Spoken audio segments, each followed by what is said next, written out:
विचारों में जब विभिन्न प्रकार की परिस्थितियां आने लगे तो मनुष्य के मन में भ्रम एवं संदेह उत्पन्न कर उसे विचलित कर देती हैं। नमस्कार दोस्तों, मैं पूरा विश्वास करती हूँ कि जो लोग भी मुझे सुन रहे हैं वह पूर्ण रूप से स्वस्थ होंगे, समृद्ध होंगे और खुश होंगे, ऐसी मेरी मनोकामना है। हम चाहते हैं कि हमारे मन की बातें पूरी हो, हमारा मन जो चाहता है वह पूरा हो और हमारी प्रार्थनाएं सफल हो। सभी की प्रार्थनाएं सफल नहीं होती, यह हम सभी जानते हैं। और जो लोग संदेह करते हैं और इसे यह निष्कर्ष निकालते हैं कि प्रार्थनाएं तो काम ही नहीं करती, वे इस बात को नजरअंदाज कर देते हैं कि सफल प्रार्थना के लिए इसका कारगर प्रयोग भी तो होना चाहिए और इसके वैज्ञानिक आधार की स्पष्ट समझ भी तो होनी चाहिए। सिर्फ तभी हम जान सकते हैं कि कोई खास प्रार्थना कारगर क्यों नहीं हुई और इसे ज्यादा असरदार बनाने के लिए हमें कौन सा काम करना होगा, कौन सा तरीका अपनाना होगा। अगर आप पाएं कि आपकी प्रार्थनाओं का अपेक्षित परिणाम नहीं मिल रहा है, तो क्या करें? आपको इस असफलता के प्रमुख कारणों को समझना चाहिए और ये है विश्वास की कमी और बहुत ज्यादा कोशिश करना। कई लोग अपने अवचेतन मन की कार्यविधि को पूरी तरह समझ ही नहीं पाते और उसका कारण यह होता है कि उनको अपनी प्रार्थनाओं को खुद असफल कर लेते हैं। जब आप जान जाते हैं कि आपका मस्तिष्क कैसे काम करता है, तो आप में आत्मविश्वास आ जाता है। आपको याद रखना होगा कि आपका अवचेतन मन किसी विचार को स्वीकार करते ही उस पर तत्काल अमल करने लगता है, उस पर काम करने लगता है। यह उस लक्ष्य को पाने में एड़ी और चोटी का जोर लगा देता है। यह आपके अधिक गहरे मन के सभी मानसिक और आध्यात्मिक नियमों को सक्रिय कर देता है। यह नियम अच्छे विचारों पर भी काम करता है और बुरे विचारों पर भी लागू होता है। अगर आप अपने अवचेतन मन का नकारात्मक प्रयोग करते हैं, तो यह तो फिर मुश्किल में डाल सकता है, असफलताओं और दुविधा में भी आपको डाल सकता है। जब आप इसको सही तरीके से प्रयोग करना सीख जाएंगे तो यह आपको मानसिक शांति प्रदान करने लगेगा। अगर आपके विचार सकारात्मक है, सृजनात्मक है और प्रेमपूर्ण है, तो सही जवाब आपको जरूर मिलेगा।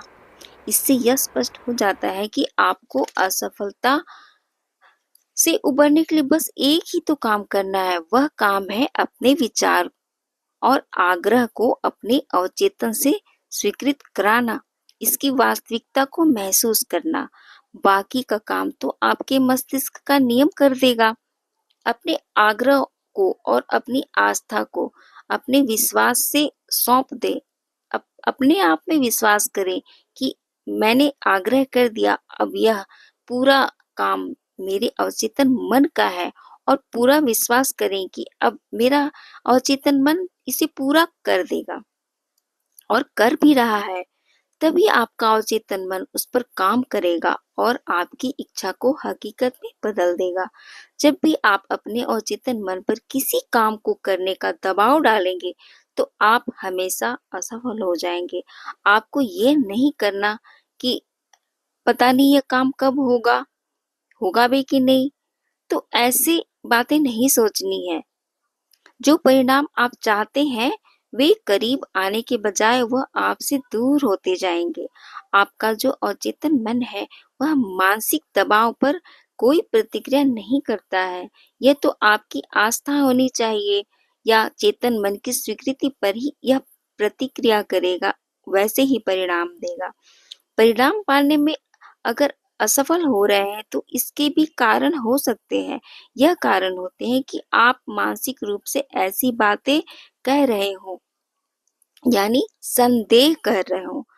आप जो भी आग्रह करने के बाद अगर उसके बारे में यह सोचेंगे कि क्या करूं, यह तो काम करता भी है या नहीं, मेरी तो स्थिति बिगड़ती ही जा रही है, मुझे नहीं कोई उम्मीद है कि यह काम भी करेगा, मुझे पता नहीं कि पता नहीं क्या करना है। जैसी बहुत सी ऐसी बातें होती हैं जो नकारात्मक लिए हुए होती हैं। जैसे मेरी इच्छा तो कभी पूरी होती ही नहीं है, पता नहीं होगी भी कि नहीं। तो ऐसी बातें मन में बिल्कुल नहीं लानी है। जब आप इस तरह की बातें सोचते हैं तो आपका अवचेतन मन जो भी प्रतिक्रिया करेगा वह आपके सहयोग में नहीं होगा, इसका सहयोग नहीं मिलेगा और आप ना तो इधर के रहोगे ना उधर के, यानी आपका कोई काम होगा ही नहीं। मान लीजिए आप कहीं जा रहे हैं, कहीं आपको साधन की ज़रूरत पड़ गई, कभी रिक्शे की या ऑटो किसी की भी ज़रूरत पड़ गई। आप उस इंसान को अगर कहते हैं कि मुझे इस जगह पहुंचाना है, जाना है, तो वह एक बार में ले जाकर पहुंचा देगा। अगर आप वही कहोगे कि मुझे यहाँ जाना है या 2-4 जगहों के नाम बताना अगर चाहेंगे आप, तो वह उलझ जाएगा वहीं, कहाँ जाना है उसे खुद ही समझ में नहीं आएगा और हो सकता है कि वह कह दे, नहीं मुझसे ये काम तो नहीं होगा, क्योंकि उसका मन समझ ही नहीं पाएगा कि आपको जाना है कहाँ। तो इसलिए आपको एकदम सटीकता रखना है, कोई संदेह नहीं करना कि हाँ, अब मेरा काम तो पूरा हो गया।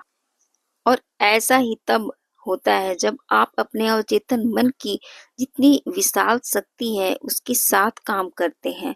आपके मन में एक स्पष्ट विचार होना चाहिए, आपको एक निश्चित निर्णय पर पहुंचना चाहिए कि कोई रास्ता है। जो भी बीमारी है या परेशानी है, उस समस्या का हल है और उसका समाधान हो रहा है। सिर्फ आपके अवचेतन मन के भीतर ही यह असीमित बुद्धि है जो जवाब जानती है। जब आप अपने चेतन मन में इस स्पष्ट निष्कर्ष पर पहुंचते हैं, तो आपका मस्तिष्क फैसला कर लेता है और आपको अपने विश्वास के अनुरूप फल मिलने लगता है। तो पूरे विश्वास के साथ आप अपने मन पर विश्वास करिए कि मेरा मन बहुत शक्तिशाली है, इसके पास बहुत बुद्धि है, यह मेरे आग्रह को स्वीकार कर रहा है और मेरी मनोकामना और मेरी प्रार्थना पूरी हो रही है। कहते हैं ना कि विश्वास पर तो दुनिया टिकी हुई है। तो जब इतनी बड़ी दुनिया विश्वास पर टिकी हुई है, तो हमारी इच्छाएं, हमारी मनोकामनाएं, इस पर भी तो विश्वास का पूरा चमत्कार होता ही होगा। तो आप विश्वास रखिए और थोड़ी श्रद्धा रखिए और थोड़ा सा सब्र रखिए। देखिए आपकी हर सफलता आपकी कदम चूमेगी और खुशियां ऐसे ही बरसने लगेगी। तो अच्छी सोच के साथ अपने दिन की शुरुआत करिए, देखिए जीवन मंगलमय हो जाएगा। मेरी बातों को यहाँ तक सुनने के लिए, वीडियो पर बने रहने के लिए बहुत बहुत धन्यवाद। अगर मेरी बातों से सहमत हैं तो मेरी बातों के लिए एक लाइक और इस चैनल को सब्सक्राइब कर लीजिए। धन्यवाद।